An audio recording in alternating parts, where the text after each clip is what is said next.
মানুষের জীবনের প্রতিটি ভ্রমণেরই মূলে থাকে এক গুঁড়ো হাতছানি, যা শব্দে শোনা যায় না, কিন্তু কোনো অতল গভীরে অনুভব করা যায়। আজ আপনি আমার সাথে চলেছেন এমন এক যাত্রায়, যার প্রতিটি কোণায় লুকিয়ে আছে জানা অজানা ইতিহাস। আছে আলো ছায়াময় রহস্য, আর আছে তৃপ্তিদায়ক নিস্তব্ধতা। এই ভূমি রূঢ় অথচ অদ্ভুত কোমল, পাথুরে অথচ কবিতার মতো দরদি। সূর্যাস্ত যেন রং তুলি হাতে ক্লান্ত এক চিত্রকরের শেষ নিঃশ্বাস, সাথে ঝলমলে উন্মুক্ত প্রান্তর। এক প্রাচীন ছন্দ যেন জীবন্ত মহাকাব্য, এক আগুনের হৃদয় নিয়ে চিরদণ্ডায়মান প্রাণের পুরুলিয়া।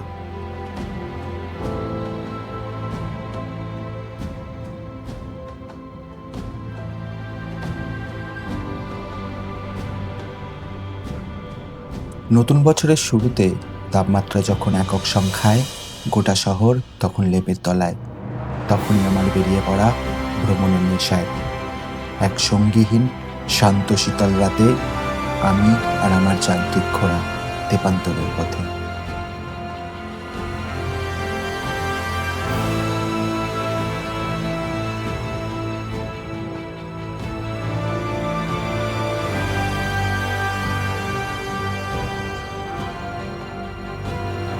তো let's get into the point. পশ্চিমবঙ্গের পশ্চিম প্রান্তের এই জেলা সুবিশাল, তাই পুরুলিয়ার দর্শনীয় স্থানগুলি ছড়িয়ে ছিটিয়ে রয়েছে চারিদিকে, বৈচিত্র্যে পরিপূর্ণ এই দেশ। পুরুলিয়া জেলাকে আমরা প্রধানত চার ভাগে ভাগ করে থাকি: Ayodhya circuit, Garh Panchakot circuit, Purulia town circuit এবং বান্দোয়ান সার্কিট। তবে আজ আমি চলেছি অযোধ্যা সার্কিট, বাংলার অযোধ্যার অপরূপ সৌন্দর্যের খোঁজে। অযোধ্যা সার্কিট পৌঁছাতে কলকাতা থেকে দুটো রুট ইউজ করা যেতে পারে। একটা রাস্তা NH-19, যেটা ডানকুনি বর্ধমান দুর্গাপুর হয়ে যাওয়া যাবে, আর একটা রাস্তা হুগলি বাঁকুড়া বিষ্ণুপুর হয়ে অযোধ্যা। আমি দ্বিতীয় রাস্তা ধরব, কারণ দ্বিতীয় রাস্তা প্রায় 40 কিলোমিটার কম, আর থ্রিল প্রায় দ্বিগুণ।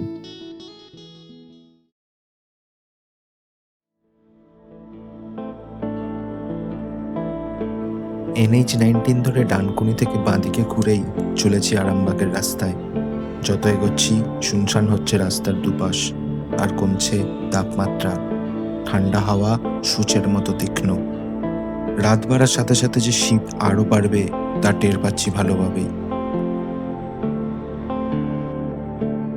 ঘন্টা দেড়েকেই পেরিয়ে যায় আরামবাগ, বেঙ্গাই, খাটোল, কতুলপুর। একটা ব্রেকের খুব দরকার। ম্যাপে দেখছিলাম সামনেই বাঁকুড়ার ফুসফুস জয়পুর জঙ্গল।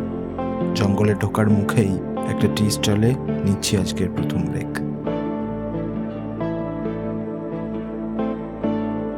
ঠান্ডাটা ঠিক তখন জাঁকিয়ে পড়েছে। উইন্টার লাইনারটা ঠিক করে নিয়ে আবার পথের দিকে। জয়পুর ফরেস্ট রোড দিয়ে যত এগোচ্ছি ঠান্ডাটা শিরদাঁড়া দিয়ে উপর নিচ করছে।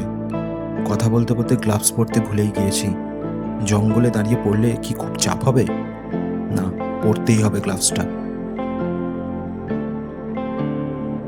জয়পুর জঙ্গল ছোটনাগপুর মালভূমির পূর্ব প্রান্তের বাঁকুড়া জেলার বিষ্ণুপুর অঞ্চলে 120 স্কোয়ার কিলোমিটার অঞ্চল জুড়ে রয়েছে শাল, শিমুল, পলাশের ঘন বনানী।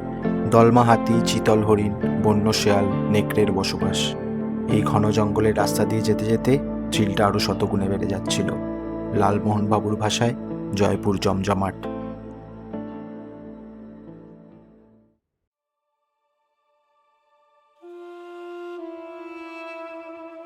সারা রাত রাইড করার পর যখন বেশ আলো ফুটে গেছে, আমার যান্ত্রিক ঘোড়া তখনও ছুটে চলেছে ভোরের কুয়াশা চিরে। সুন্দর সুষম রাস্তা, সবুজে ঘেরা দিগন্তে আমার সোনার বাংলা। ছোটনাগপুর মালভূমির এক ইম্পর্টেন্ট পার্ট পুরুলিয়া। তবে 1956 সালের আগে এই পুরুলিয়ার নাম ছিল মানভূম, এবং সুবিশাল এই জেলার ইতিহাস। অনেক ঝড়ঝঞ্ঝা সহ্য করা এই মানভূম বড়ই বিচিত্র। ইতিহাসে আবার ভবিষ্যতে আসছি। ইতিমধ্যে কখন যে অযোধ্যা রেঞ্জের সামনে চলে এসেছি তা বোঝার আগেই দৈত্যাকার গর্গাবুরুর সামনে সশরীরে আমি। অযোধ্যা হিল রোড ধরতেই পেরোতে হবে অযোধ্যা পাহাড় হেয়ারপিন ভিউ পয়েন্ট।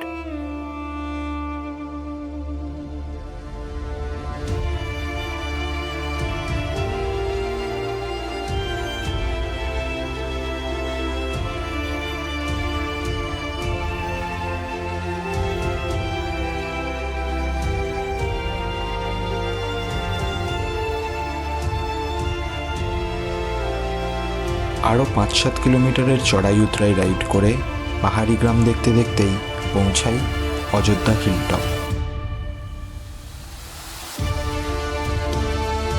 হিলটপে আমার আজকের আস্তানা সুষমা ভিলা গেস্ট হাউস।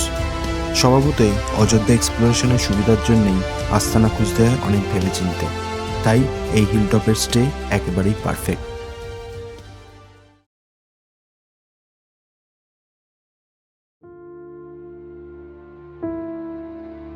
রাতের প্রায় 300 কিলোমিটারের রাইডের ক্লান্তি অর্ধেক শেষ হয়ে গেল কিছুক্ষণেই। বিকেলে শান্ত রোদে চললাম আপার ড্যামের রাস্তায়।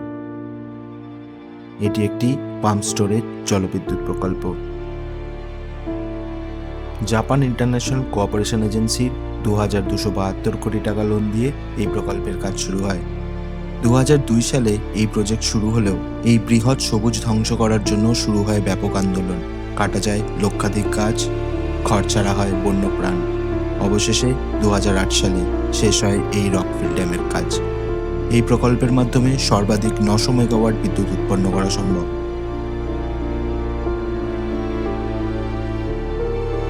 ড্যাম তৈরি হওয়ার 17 বছর পরেও গাছ কাটা আজও বন্ধ হয়নি। সানসেটটা মনোরম হলেও মন খারাপ হয়ে যায় জঙ্গল সাফ হওয়ার কথা ভাবলেই। ভারাক্রান্ত মনে ফিরে চলি আস্তানায়। অন্ধকার নামে নিঝুম মানভূমে ঘুমিয়ে পড়ে হিলটপ।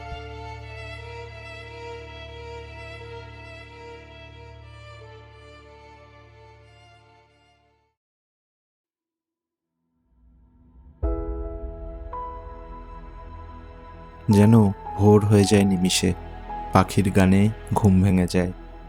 জানলা দিয়ে সুদূর প্রান্তর দেখা যায় কুয়াশাবৃত। সবুজের খামখেয়ালি ইচ্ছায় জঙ্গল আর শুধু জঙ্গল। চটজলদি ব্রেকফাস্ট সেরেই বেরিয়ে পড়েছি অযোধ্যা রেঞ্জের অফবিট সাইড এক্সপ্লোর করতে। তবে যেখানেই যাই আপার ড্যাম লোয়ার ড্যাম পেরোতে হবেই। এমন কুয়াশাচ্ছন্ন আপার ড্যাম গতকালের মন খারাপটাকে ততক্ষণে ভুলিয়ে দিয়েছে। মেঘের আনাগোনার মাঝেই এগিয়ে চললাম। সামনেই লোয়ার ড্যাম, আর ছোট ছোট পাহাড়ি বাঁক রোহিণীর রাস্তার কথা মনে করায়। এগোতে এগোতেই এই কাকুর সাথে আলাপ হয়। সকাল 10টায় ঝালমুড়ি বিক্রি করছে কাকু। একটু খেতে হয় এই মানুষগুলোর থেকে, খিদে না পেলেও ওদের হাসিটার জন্য। গল্প করলো হাতি বেরোনোর। নতুন ধান উঠলেই দলমা হাতির দল লোকালয়ে চলে আসে। এই ড্যামের পাশেই রয়েছে বিখ্যাত 2 টুরিস্ট স্পট, বামনি এবং তুর্গা ফলস। এই 2 ওয়াটারফলসই রাস্তা থেকে সিঁড়ি দিয়ে নিচে নেমে দেখতে হয়। প্রথমবার এলে দেখে নিতে পারেন। যদিও আমার প্রথমবার নয়, তবুও এই বেলা রইলাম কিছুক্ষণ। একটু পরেই ফিরে আসি হিলটপ লাঞ্চ করার উদ্দেশ্যে। লাঞ্চ সেরেই দোকানের দাদার থেকে কিছু অফবিট লোকেশনের খবর পেলাম। সব হবে, কিন্তু এখন সোজা দেউলঘাটা। অযোধ্যা রেঞ্জ থেকে 30 কিমি দূরে অবস্থিত দেউলঘাটা বহু ইতিহাসের সাক্ষী।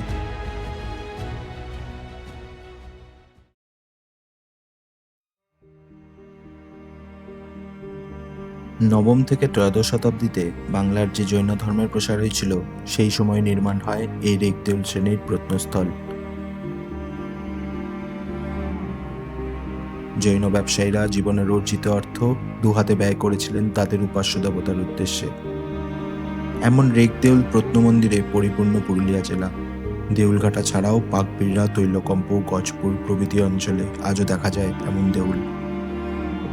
তবে প্রস্তর নির্মিত দেউলগুলি মাটিতে লুটিয়ে পড়েছে। ইটের দেউলগুলি আজও দাঁড়িয়ে রয়েছে জরাজীর্ণতায়, একাকিত্বে। বেশ বিকেলবেলার সূর্য তখনও পশ্চিমে ঢলে পড়েনি। ফিরতে ফিরতে সূর্যাস্তটা অবসরে উপভোগ করতে গিয়ে বসি মার্বেল লেকের পাশে। ছোট ছোট ছোট ছেলেমেয়ের দল বাড়ি ফিরছে খেলতে খেলতে। যতদূর চোখ যায় জঙ্গল, আরও ঘন জঙ্গল। ঠান্ডা হালকা হাওয়ার পরিপূর্ণতায় মনে জেগে উঠেছে সেই স্বাধীনতার বাণী, যে বাণী মানুষের সচেতনতা বাড়িয়ে দেয়, ভাসিয়ে দেয় জীবনানন্দে। এটি একটি মনুষ্যশ্রেষ্ঠ হ্রদ। জলবিদ্যুৎ প্রকল্পের জন্য পাথর ভাঙার বিস্ফোরণে আবিষ্কার হয় এই প্রাকৃতিক অন্তঃপ্রস্রবণের।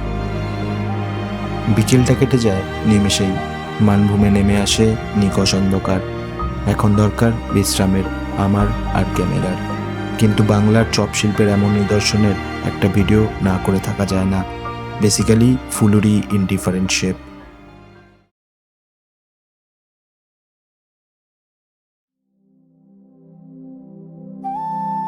দ্বিতীয় দিনের অযোধ্যা সফরে আপনাদের সবাইকে আবার স্বাগতম।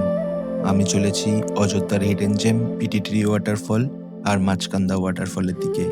তাই যাচ্ছি ডুংরিডিহি রাস্তায়। অযোধ্যার সব রাস্তাই চড়াই উতরাই অবস্থিত, সে রাস্তা পাকা হোক কিংবা কাঁচা।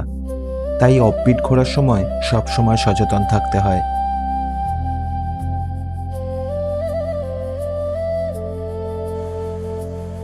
পিটিটিরি এখনও শরতের সাজে সজ্জিত, যার উৎসস্থল মুরগুমা ড্যাম। শান্ত শীতল স্রোতে অবিশ্রাম বয়ে চলা জনমানবহীন এই ছোট্ট প্রপাতের বিরামহীন কুলকুল শব্দেই শহুরে জীবন বহু দূরের অনুভূতির মতো ঝাপসা হয়ে আসে। শেকড় গজিয়ে ওঠার আগেই উঠে পড়তে হবে, অপেক্ষা করছে মাছকান্দা।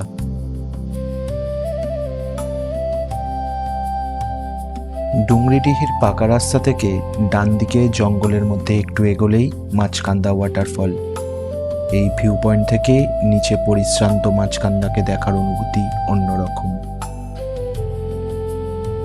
নর্মাল ট্যুরিস্টদের হাতের বাইরে এই জায়গাগুলোই আমাকে সব থেকে বেশি হাতছানি দেয়।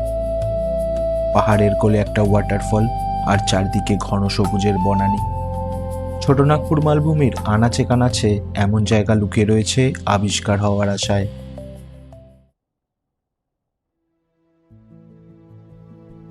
বেলা তখন বেশি নয়। ডুংরিডিহি ছেড়ে চলেছি মুরগুমা ড্যামের উদ্দেশ্যে।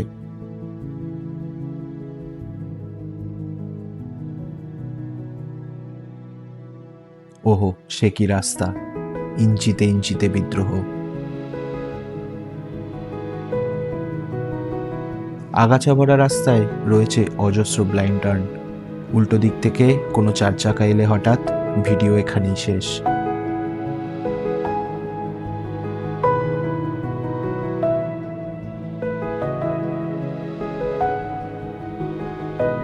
ভয়ঙ্কর সব পাহাড়ি বাঁক পেরিয়ে পৌঁছাই উকাম্বুরু ভিউ পয়েন্ট।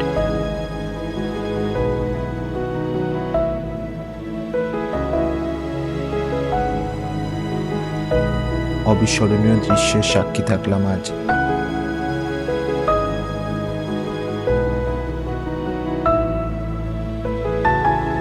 যেদিকেই চোখ ফেরাই ছোট বড় পাহাড় কিংবা টিলা, ইতস্তত জলভূমি, দূরে দেখা যায় কেনেকেচে পাহাড়, আর ওইদিকে Begunkodar, the rumoured haunted rail station. পাহাড়ি হাওয়া কখন যে মাতাল হয়ে উঠেছে খেয়াল করতে পারিনি। যতটুকু আকাশ দেখা যায় কালো মেঘে পরিপূর্ণ হয়েছে ততক্ষণে। দু এক ফোঁটা গায়ে পড়তেই ফিরে চলি স্কুটারের কাছে। ক্যামেরাগুলো ভিজে গেলে আমার ইউটিউব জার্নি এখানেই ইতিগজ। ডিকিতে ঢুকিয়ে বৃষ্টিতেই বেরিয়ে আসি আমি মুরগুমা থেকে। অর্ধসিক্ত যখন তখন কমে যায় প্রলয়, মেঘ করে আছে তখনও। এই স্বল্প আলোতেই বসে পড়ি এই অপার প্রান্তরে। এখানকার নিস্তব্ধতা আমাকে আমার হৃদস্পন্দনের শব্দ শোনায়। ছোট বড় পাখির দল ফিরে চলেছে বাসায়। দিগন্তলীন প্রান্তর থেকে ছুটে আসছে বন্য শেয়ালের ডাক। রাত্রি নামবে কিছুক্ষণেই, আমিও ফিরবো আস্তানায়।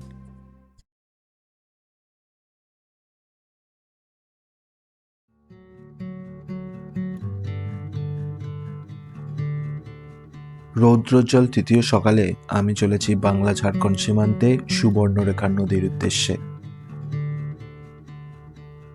মুহুর্মুহু পরিবর্তন হচ্ছে দৃশ্য।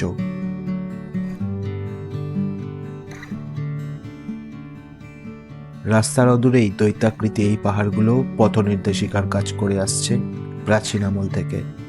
শত শতাব্দীর ইতিহাস লুকিয়ে আছে ওদের গায়ে।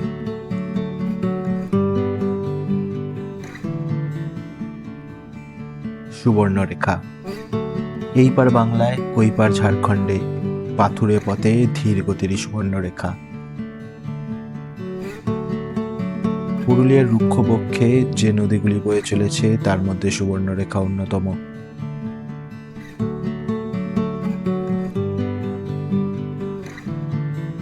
পুরুলিয়া আমার কাছে সবসময় স্পেশাল। সদ্যজাত শীতের মিঠে রোদে এই জঙ্গলে শুকনো পাতার ঝরে পড়ার গান মনে কল্পনার জন্ম দেয়। কলকাতা থেকে এত দূরে ফাঁকা প্রান্তরে এই অনাড়ম্বর জীবনে আছে এক আকাশ আনন্দ।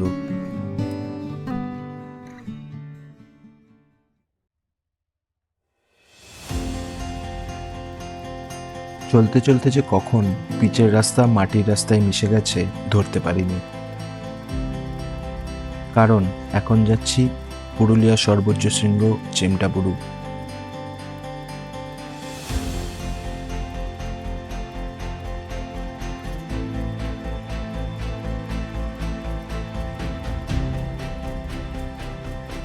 এই রাস্তাটা ধরার কারণ এখান থেকেই চেমটাবুরু ও গজাবুরু দুই পাহাড়কেই একসাথে দেখা যায়, যেন দুই দৈত্যের লড়াই। বলেছিলাম না কল্পনায় হারিয়ে যেতে হয় এখানে। তবে চেমটাবুরুর আগে দেখব মরুয়াশা লেক। এটি কিন্তু অযোধ্যা রেঞ্জের একটা ন্যাচারাল লেক। অন্যদিকে রয়েছে খয়রাবেড়া লেক, দুটি চেমটাবুরুর উপত্যকায়।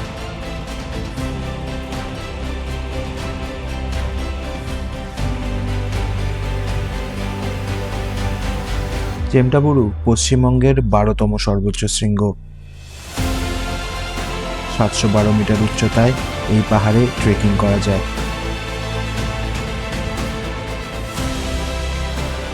এখানে বেশ কয়েকটা হোমস্টেও পেয়ে যাবে, থাকছে কায়াকিং এর সুবিধা।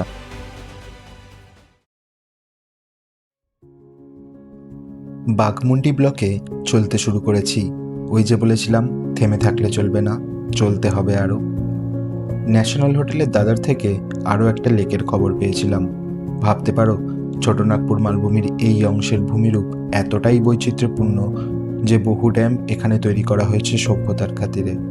পারডি ড্যাম ও লেক। প্রকৃতি পুরুলিয়াকে সাজাতে কার্পণ্য করেনি।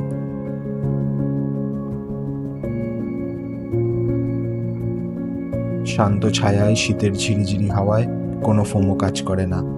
তোমরা থাকো তোমাদের শহুরে কোলাহলে, আমি থাকি প্রকৃতির মাঝে।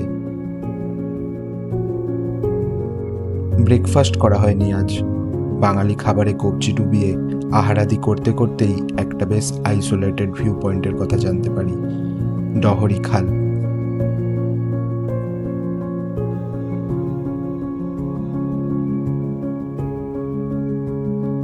রাস্তা জেনে নিয়ে পথের খোঁজে আবার পথেই পারি।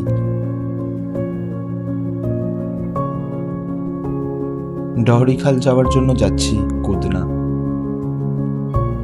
এই গ্রামেই বাইক রেখে দিয়ে চলতে হবে ধান জমির মাঝ দিয়ে। গ্রামের ছোট্ট খোকা কুকুরা পথ দেখিয়ে দিল। ক্যামেরাও ধরে দিল এই শর্তে যে ফেরার সময় বিস্কিট কিনে দিতে হবে। কিছুটা এগোনোর পর আবার গুলিয়ে যায় রাস্তা। By the way, Google map এখানে অকেজো, ভরসা শুধু লোকাল মানুষ। এই জায়গাটা এতটা আইসোলেটেড যে আমার হালকা ভয় হচ্ছিল যদি না চিনে ফিরতে পারি। যাই হোক, মনের সংখ্যাকে কখনোই পাত্তা দিই না আমি। যা হবে দেখা যাবে।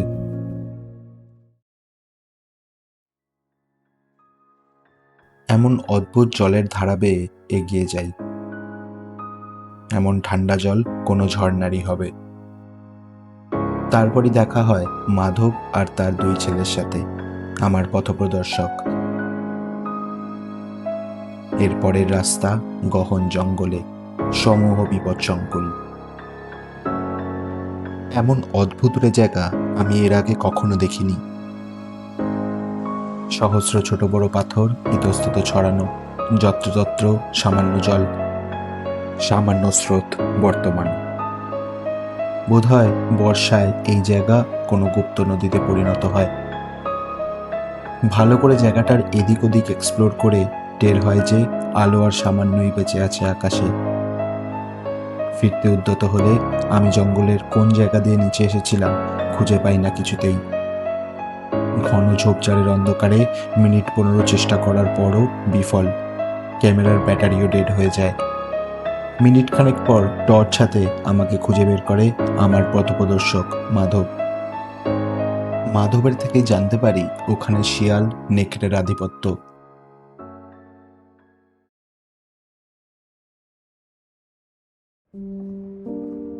চতুর্থ দিনের সকালে উঠেই আবার মন খারাপ। আজ আবার ফিরতে হবে সেই ছেলেবেলার মতো। ছুটি শেষ, আবার ফিরতে হবে শহরে বেঁচে থাকার তাগিদে।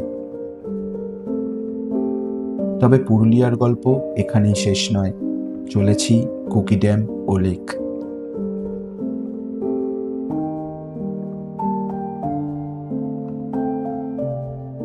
পুরুলিয়া পশ্চিমবঙ্গের খুব গুরুত্বপূর্ণ এক জেলা হলেও এখানকার শতকরা 70% মানুষের মাতৃভাষা বাংলা নয়। প্রাচীনকাল থেকেই এই জেলাকে যেভাবে বিভক্ত করা হয়েছে, বরাবরই অবহেলার শিকার হয়েছে মানভূম।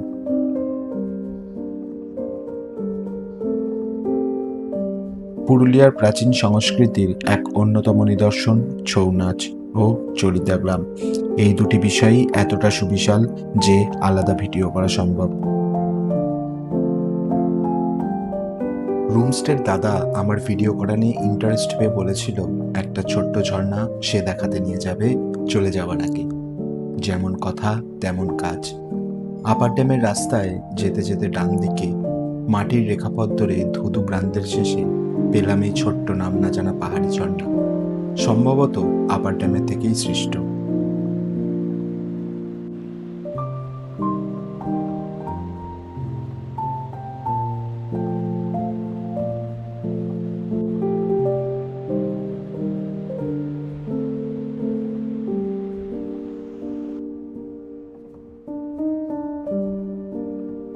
এবার তবে ফেরার পালা।